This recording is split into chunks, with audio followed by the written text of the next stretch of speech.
কেমন আছো তোমরা সবাই? কেমন ঠান্ডা পড়েছে সেটা আমাকে জানাও। মারাত্মক ঠান্ডা পড়েছে বলে ঠান্ডাটা ঘুরে এলো, তাই না?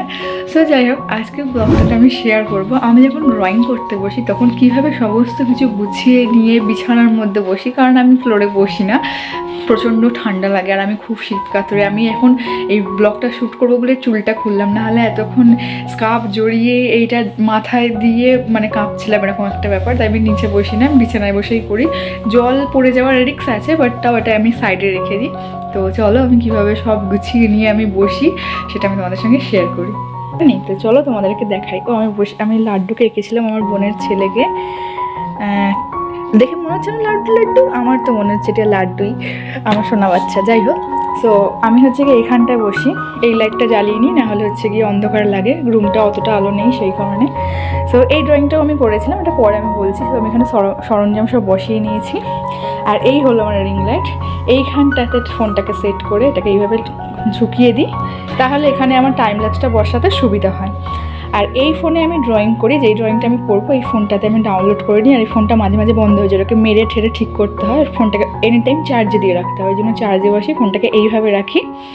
তারপরে এখানে আমি বসে ড্রয়িং করি। আর এই ফোনে আমি সানডে সাসপেন্স বা যে কোনো অডিও স্টোরি শুনি, যেই ফোনটা দিয়ে এখন আমি ভিডিও করছি। বিকজ আমি বেঙ্গলি অডিও স্টোরি শুনতে খুব ভালোবাসি, বিশেষ করে উপন্যাস, শরৎচন্দ্র, রবীন্দ্রনাথ, মানিক বন্দ্যোপাধ্যায়, যে কোনো উপন্যাস আমি হেডফোনে কানে দিয়ে মনের আনন্দে আমি এখানে ড্রয়িং করতে থাকি। সো এটাই হচ্ছে গিয়ে আমার সেট আপ। তো আজকে আমি একটা অন্য ড্রয়িং করতে চলেছি, তো সেটারই আমি টাইম ল্যাপসে বসাবো, সেটার আলাদা করে একটা ভিডিও করব। সো এটা আমার আজকে ইচ্ছা হলো তোমাদের সঙ্গে শেয়ার করার। আর এই যে এই ড্রয়িংটা আমি দেখাবো বলছিলাম, এইটা হ্যাঁ এফবি থেকেই দেখে আমি এগুলো ডাউনলোড করে রাখি। তো তারপর এগুলো আমি ড্রয়িংগুলো করি। তো আমি একটা কথা বলি, বলি আমি ড্রয়িংয়ে অত প্রো নই। ফার্স্ট আর সেকেন্ড কেউ জাজ করতে এসো না যে এরকম বাচ্চাদের মতন ড্রয়িং করছে, করে আবার সেট আপ দেখাচ্ছে, না এরকম কিছুই না। হ্যাঁ আমি ড্রয়িং করতাম, আমি 5-7 বছর ড্রয়িং শিখেছিলাম। আমি মেবি 3rd ইয়ার অবধি দিয়েছিলাম, তারপর আর করা হয়নি।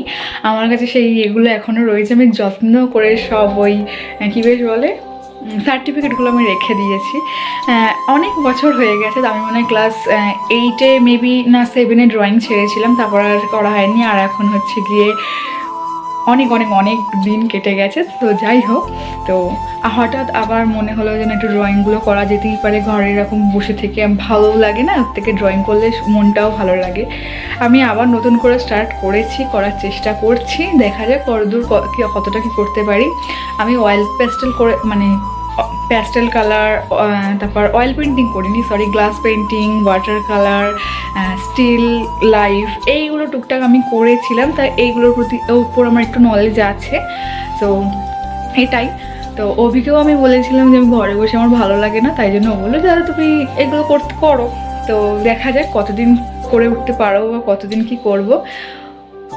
লাইফ তো সবসময় সমান যায় না, হয়তো আবার লাইফে কোনো একটা টার্নিং পয়েন্টও আসতে পারে, সব কিছু চেঞ্জ হয়ে যেতে পারে। সো এটাই আমার ইচ্ছা হলো তোমাদের সঙ্গে শেয়ার করা, তাই আমি শেয়ার করলাম। তো কেমন লাগলো এই ছোট্ট ব্লগটা আমাকে জানিও। তো বাই।